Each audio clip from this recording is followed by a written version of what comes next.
आए मेरे अजीज़ों, हम खुदा के कलाम की तरफ अपना पूरा ध्यान लगाएं। आप सब जानते हैं कि हम रूहुल कुदस की नेमतों के ताल्लुक से सीख रहे हैं। आज हम एक और नेमत का जिक्र करने लगे हैं। क्या आप सुनना चाहते हैं?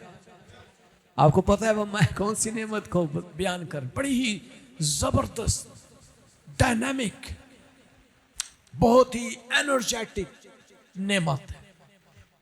गो के ये सारी ही नेमतें बहुत ही पावरफुल हैं, लेकिन आज की नेमत जो है ये आप में से बहुत सारे लोगों के पास मौजूद है, और उस नेमत का नाम है गैर जुबानों की नेमत। Hallelujah, hallelujah. सो खुदा की तरफ से हमारी जाती रूहानी तरक्की के लिए एक खास नेमत अता की गई है। एक खास बुनियादी गिफ्ट हमें दिया गया है रूहानी शख्सियत होने के नाते से, कि हम रूहानी एतबार से आगे बढ़ सके। हालेलुया। अगर आप आगे बढ़ना चाहते हैं, तरक्की करना चाहते हैं, रूहानी एतबार से खुदावंद में आगे बढ़ना चाहते हैं, तो इस नेमत की आपको बहुत ज्यादा जरूरत है। हालेलुया। बाइबल मुकद्दस में जब रूहुल कुदस नाज़िल होता है, उस वाक़े को हम जरा गौर से अगर देखें, अमाल की किताब 2 बाब उसकी पहली 13 आयात जो है इस वाक़े की तशरीह करती हैं। ये वजाहत करती हैं कि ये वाक़या किस तरह से रूनुमा हुआ था, और इस नेमत के ताल्लुक से बहुत सारी डिनोमिनेशंस जो हैं, बहुत सारे अदारे जो हैं, तालीमें जो हैं, faith statements, different point of view आपके सामने रखते हैं। मैं किसी को बुरा नहीं कह रहा, लेकिन बहुत सारे लोग जो हैं इस नेमत को मिसअंडरस्टैंड भी करते हैं, मिसकॉन्सेप्ट भी करते हैं, और इस नेमत का इस्तेमाल नहीं करते हैं। कलाम जो है ये हमें एक बड़ी ही खूबसूरत तरतीब दे रहा है। आप कहेंगे कि खुदा ने ये क्यों दी है?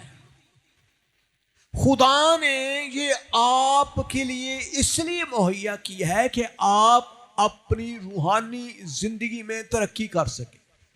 आप कहते हैं भाई साहब मेरी रूहानी जिंदगी डेड हो गई है, मैं दुआ नहीं कर पाता, मेरी रूहानी जिंदगी में कोई फल नजर नहीं आ रहे, मेरी रूहानी जिंदगी जो है उसके अंदर खुदा का काम नजर नहीं आता। तो मेरे अजीजों, ये आज का पैगाम आपके लिए है। Hallelujah, hallelujah. That is very very important thing. कलाम में लिखा है जब ईद पेंतकोस्त का दिन आया तो वो सब एक जगह जमा थे। ये सारे इकट्ठे ही थे, और 120 लोगों की स्ट्रेंथ हमें नजर आती है उस बाला खाना के अंदर। ये सब रूहुल कुदस को मांग रहे थे, बड़ी ही जाफशानी के साथ, बड़ी लगन के साथ दुआ कर रहे थे कि रूहुल कुदस हमें मिल जाए। और वहां लिखा है कि एकदम से यकायक आसमान से ऐसी आवाज आई जैसे जोर की आंधी का सुनाटा होता है, और उससे सारा घर जहां वो बैठे थे गूंज गया। जब तूफान आना होता है तो हवा बंद हो जाती है, अक्सर औकात आपने देखा होगा। अभी रात ही को 2 भाई मेरे पास बैठे थे तो हवा बंद थी, तो मैंने कहा यार या रात को तूफान आएगा या फिर शायद सुबह सुबह आंधी और तूफान और बारिश होगी। रात को मैंने ये कहा, और जब मैं सुबह उठा 6 बजे तो बहुत बड़ा तूफान था। क्योंकि हम ये अंदाजा लगाते हैं, और ऐसे ही कलाम में लिखा है जब यकायक आसमान से ऐसी आवाज आई जैसे जोर की आंधी का सुनाटा है, और उससे सारा घर जहां वो बैठे थे गूंज गया।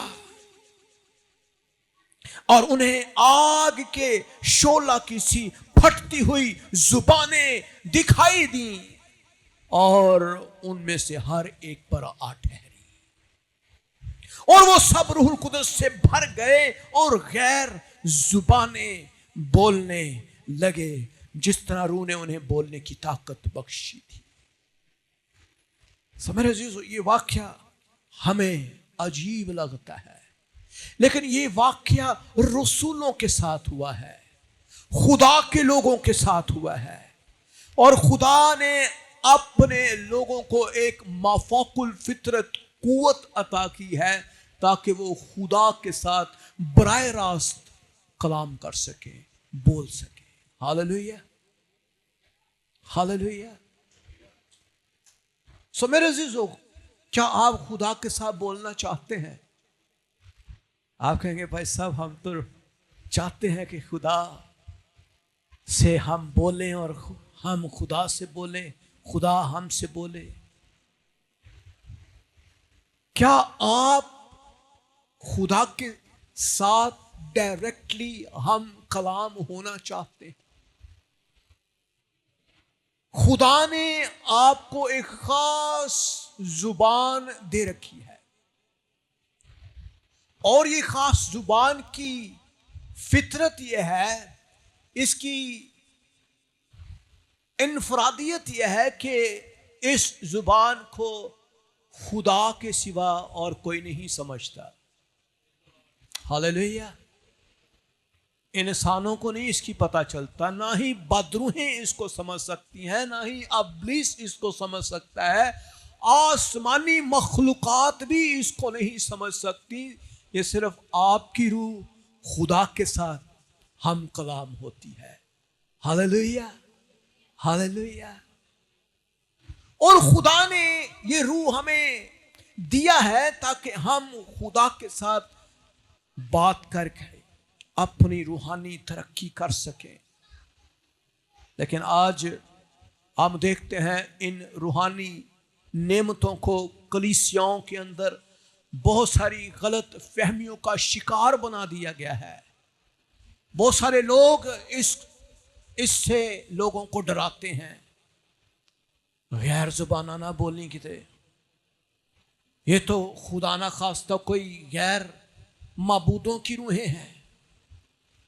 ये तो जब बोली जाती खौफ पैदा हो जाता है, रोंगटे खड़े होते हैं, लोग डर जाते हैं, लोग समझते हैं पता नहीं मेरे मुंह से क्या निकलना शुरू हो गया है, मैं घबरा जाती हूं, मैं डर जाती हूं, मैं खौफजदा हो जाती हूं। हमारे ख्याल ऐसे होते हैं और हम खौफ की वजह से अपनी रूहानी तरक्की ही नहीं कर पाते हैं। मेरे अजीजों, क्या आप आगे बढ़ना चाहते हैं? मैं समझता हूं अगर कोई शख्स ईमान के अगले लेवल पर जाना चाहता है तो उसको रूहानी नेमतों की जरूरत होती है। एक फेज आपकी छोटी ट्रेनिंग का है, अब आपकी रूहानी तरक्की के लिए आपको आगे बढ़ने की जरूरत है ताकि आप रूहानी बरकतों को हासिल कर पाए, बदरूहों पर गालब आ सके, बीमारियों पर गालब आ सके, अपने मुश्किल हालात पर गालब आ सके। आप बहुत सारे मामलात में इब्लीस से नाकाम हो जाते हैं क्योंकि आप रूहानी नेमतें नहीं रखते हैं। रूहानी नेमतें होने ही की वजह से आप अपनी रूहानी जिंदगी में तरक्की और कामयाबी हासिल करते हैं। और ये खुदा ने आपको इसीलिए दी है कि आप इस रूहानी सफर के अंदर कामयाब रूहानी जिंदगी का तजर्बा करें। हालेलुया। आपको मेरी आवाज समझ आ रही है? कितने लोगों को आ रही है? आप कहेंगे भाई साहब आप मजाक कर रहे हैं, हम तो बहुत रूहानी हैं, असी दुआ करने हैं डेली, गैर जुबाना तो नहीं सी बोलते लेकिन असी दुआर बानी पढ़ लेने हैं, ईमान दा अमल भी सानू आंदा है, हमें 23 ज़बूर भी आता है, हमें फलां ज़बूर आता है, हमें दुआ करनी आती है। That is not enough. आपके रूहानी मामला जो है ये इनसे बड़े हैं। आपके रूहानी मामलात से आपको नबर्द आजमा होने के लिए, लड़ने के लिए, जंग करने के लिए आपको खुदा ने तरह तरह की नेमतें और टूल्स दे रखे हैं ताकि आप इब्लीस का मुकाबला कर सके। समझ अजीजों, बाज लोग इसे गलत समझते हैं, बाज इसे मुकम्मल तौर पर रद्द कर देते हैं, बाज कहते हैं इसकी ज़रूरत ही नहीं है, बाज कहते हैं ये तो बस रसूलों तक महदूद थी, हमारे पास ये नहीं है। कुछ लोग खौफ की वजह से ये बोलते नहीं हैं, कुछ को मिल जाती है और उसके बाद प्रैक्टिस नहीं करते। अब प्रैक्टिस का मतलब ये नहीं है कि आप कोई लिखा पढ़ा कलाम बोलना शुरू हो जाएं तो आपको वो गैर ज़ुबानें आना शुरू हो, that is not the way. इसका मतलब है आप गैर जुबानों में दुआ करना शुरू करें, बुलंद आवाज के साथ अपने मुंह को खोलना शुरू करें, आप दुआ करना शुरू करें। कलाम कहता है, पहला कुरिन्थियों 14:39 में लिखा है, बस आए भाइयों नबूवत करने की आरज़ू रखो और जुबानें बोलने से मना ना करो,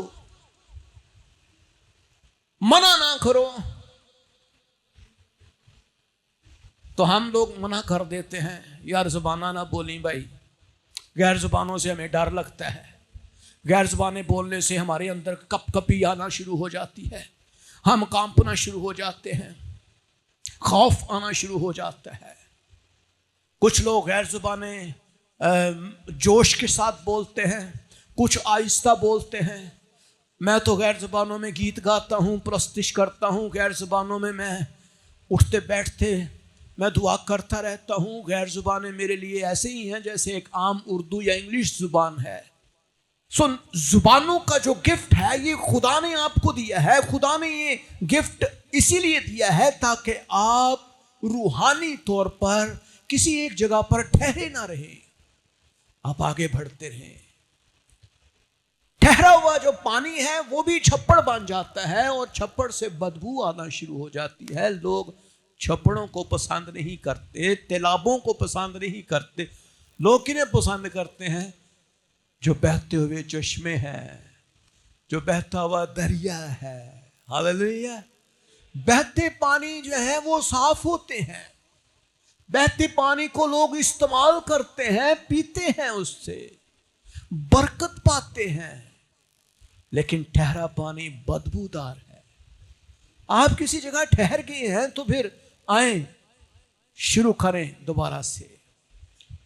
गैर जुबानों का जो गिफ्ट है रूह कुदस की तरफ से इसीलिए दिया गया है कि हम रूहानी तौर पर तरक्की कर सकें। एक हकीकी रूहानी गिफ्ट है।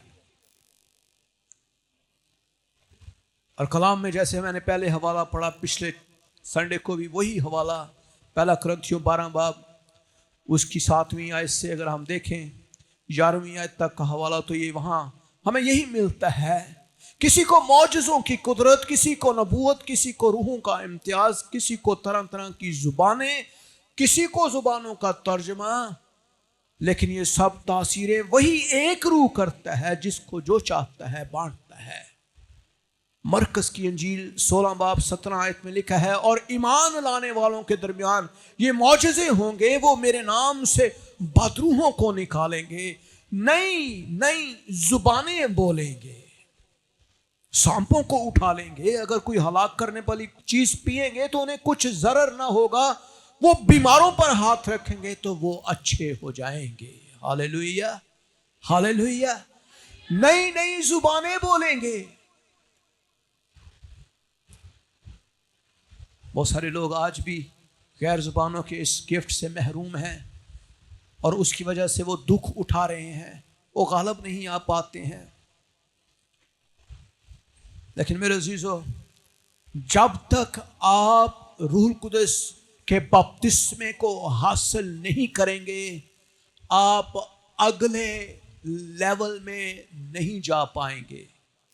खुदा आपको ईमान के एक बड़े लेवल के अंदर लेकर जाना चाहता है। खुदा आपको ईमान के बड़े लेवल पर इस्तेमाल करना चाहता है, और उसके लिए जरूरी है कि आपको रूहानी गिफ्ट मिले होने चाहिए। आपके पास रूहों का इम्तियाज होना चाहिए, आपके पास रूहुल कुदस की नेमतें, जैसे कि मैंने पहले कहा। और ये वो नेमत है जो आपकी रूहानी जिंदगी में बहुत ही अहम रोल अदा करती है, अहम किरदार है इसका। जब भी आप किसी जगह पर फंस जाते हैं, गैर जुबानों में दुआ करने से बंधन टूटना शुरू हो जाते हैं। हालेलुया, जुए टूटना शुरू हो जाते हैं। ये ऑर्डिनरी दुआ नहीं है, ये आम लफ्जों की दुआ नहीं है जिसको हम सब समझ रहे हैं, क्योंकि खुदा उसको भी समझता है। लेकिन एक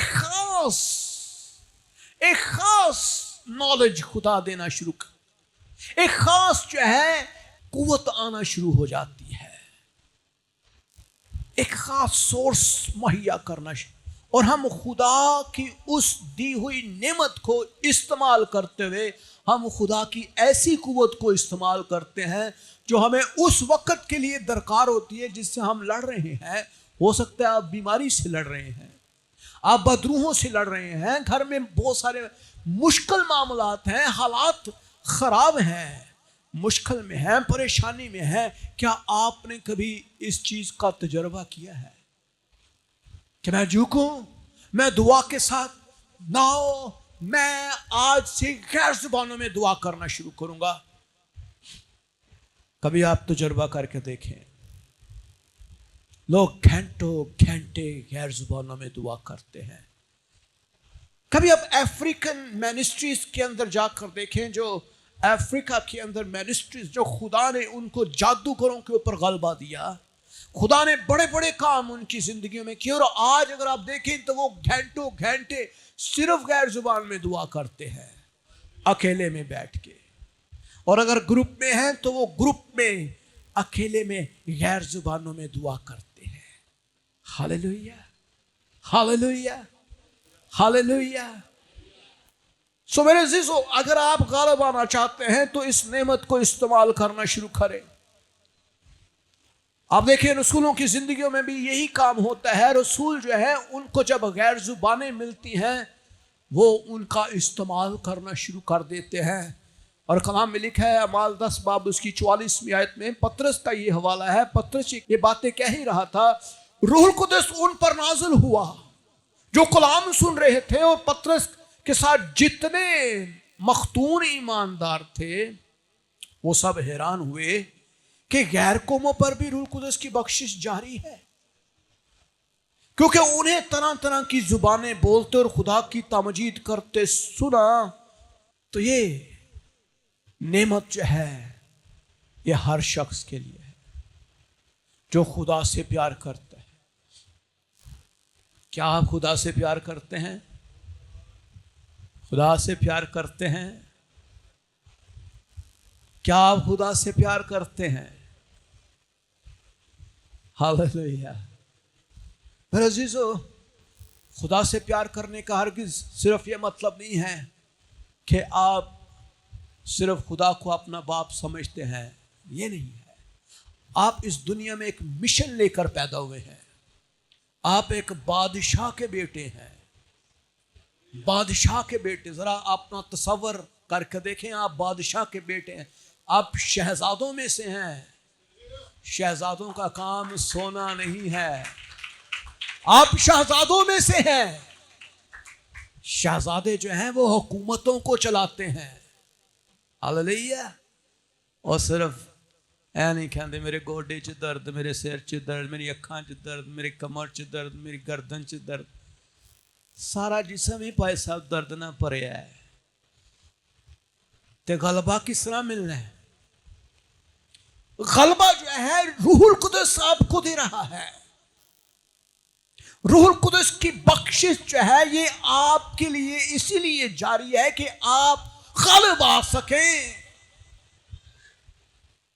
गलबा ऐसे नहीं है, मायूसी गलबे का नाम नहीं है, नाकामी गलबे का नाम नहीं है।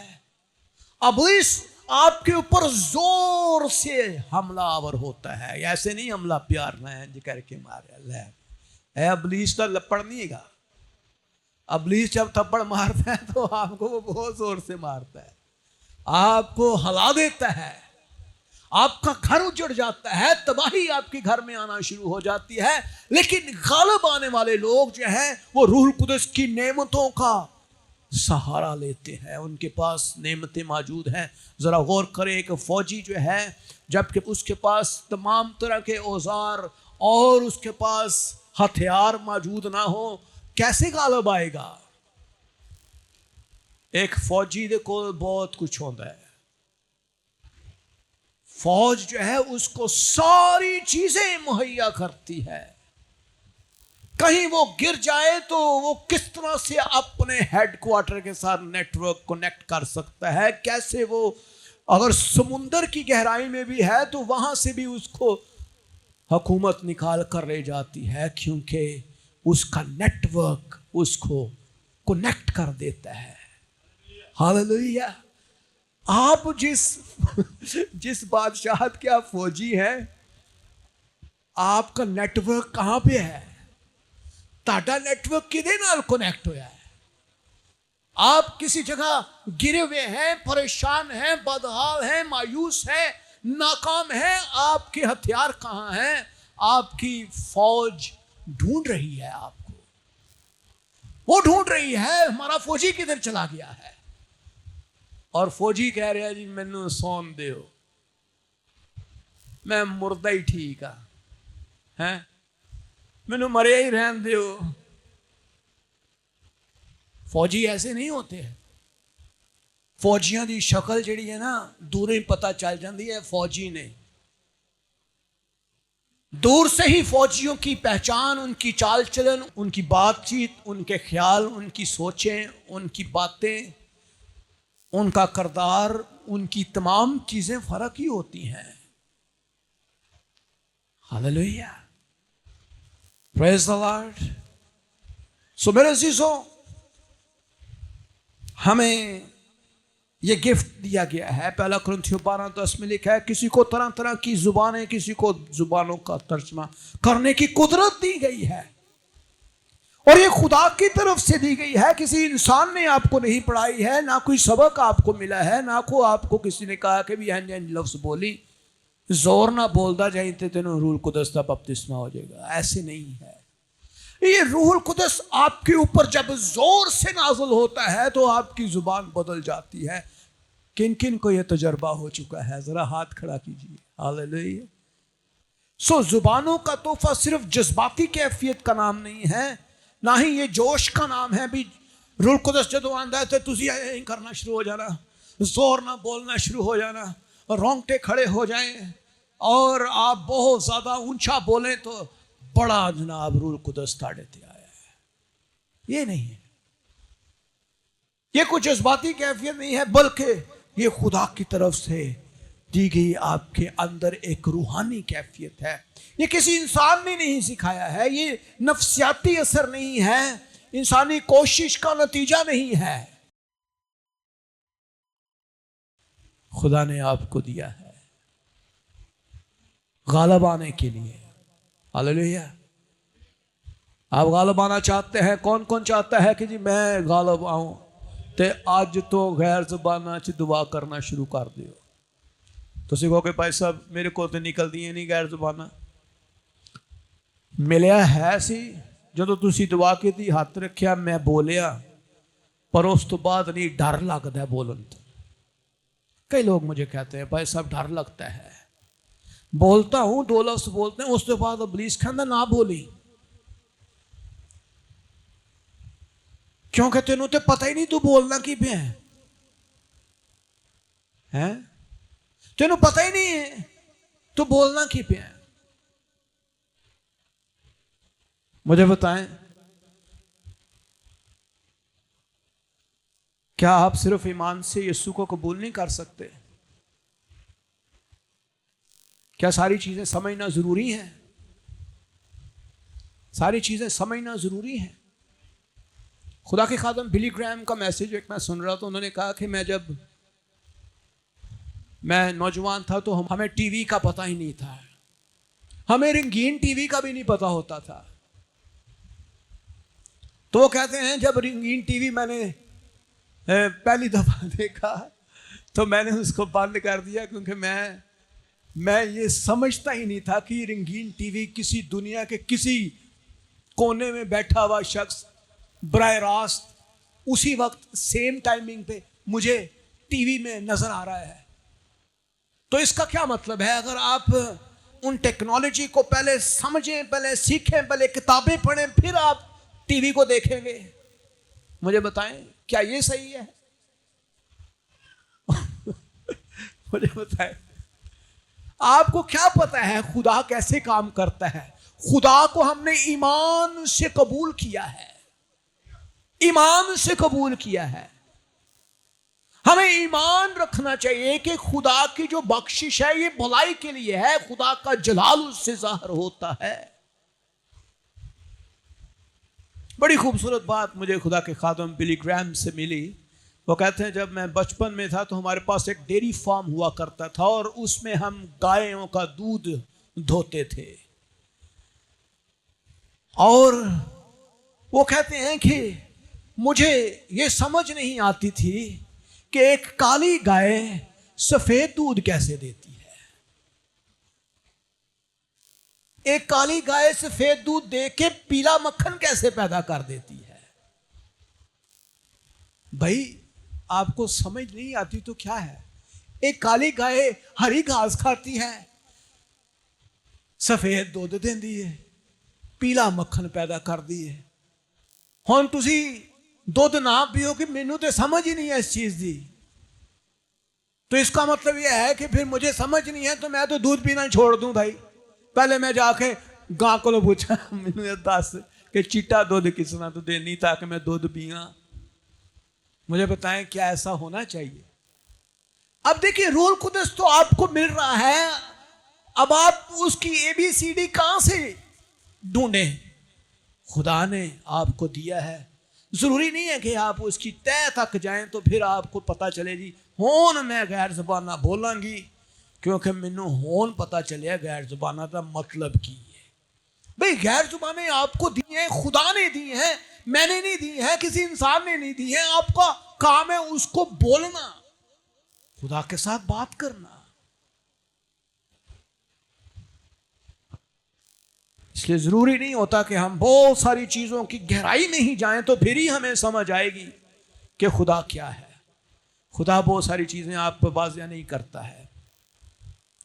खुदा सिर्फ चंद चीजें देता है, ईमान से खुदा को कबूल करें बस। खुदा भलाई का खुदा है। ये नफ्सियाती असर नहीं, इंसानी कोशिश नहीं है, बल्कि ये रूह कुदस की तरफ से दिया जाना वाला एक मौफ़क़ुल फितरत रूहानी तोहफा है। रूह कुदस जिसे मुनासिब समझता है उसे ये नेमत देता है, इसलिए आप इसको पैसों से हासिल नहीं कर सकते। आप कहेंगे यार ए जड़ी गैर जुबान तो बोलना है, ए मैनू भी सिखा दे। ऐसे नहीं आप सीख सकते। आप दौलत से, पैसों से रूहानी नेमत को ख़रीद नहीं सकते हैं। किसी को ज़बरदस्ती रिश्वत दे के कहें यार मेरे ते हाथ रख मैनू भी गैर ज़बान आ जाए, ऐसे नहीं आएगी। आपको अपने आप को खाली करना है, खुदा के साथ प्यार करना है, गुनाह से नफरत करनी है, तौबा करनी है, निजात पानी है, यीशु को कबूल करना है, खालिस नीयत के साथ रूहानी नेमत की मुश्ताक होना है। Hallelujah, hallelujah, hallelujah. सो मेरे अज़ीज़ों, खुदा ने तरह तरह की नेमतें दी है। वो बादशाह है, किसी को उसने मशीर बना दिया है, किसी को खजाने का वजीर बना दिया है, किसी को वजीर खारजा लगा दिया है, किसी को वजीर दाखिला लगा दिया है। काम तो सारे दे मुख्तलिफ ने, लेकिन बादशाह तो कोई है ना। मुझे बताएं, हिसाब तो हमने उसको ही देना है, जवाब उसको ही देना है जी। आए बादशाह सलामत, हमने जो तूने जिम्मेदारी दी ये है उसका हिसाब। सो मेरे अज़ीज़ों, देने वाला एक ही है। रूह कुदस मुख्तलिफ ईमानदारों को मुख्तलिफ रूहानी तोहफे देता है, लेकिन उन सब का एक ही मकसद है कि हम यीशु मसीह को जलाल दें। Hallelujah, hallelujah. हम किसको जलाल दें? यीशु को जलाल दे रहे हैं। जब आप रूह कुदस की जुबान में बातें करते हैं तो असल च यीशु नू जलाल मिल रहा है, तानू शायद समझ नहीं आ रही। आप अपनी रूह के वसी, दैट इज हॉली स्पिरिट आपकी रूह को यूज करता है और आपके मुंह को यूज करता है और आपकी जुबान को यूज करता है और आपके मुंह से ऐसे अल्फाज निकालता है जो खुदा के साथ आपके ही बारे में भेद की बातें कर रहा है, आपके अंदर की तय की बातें वो बता रहा है।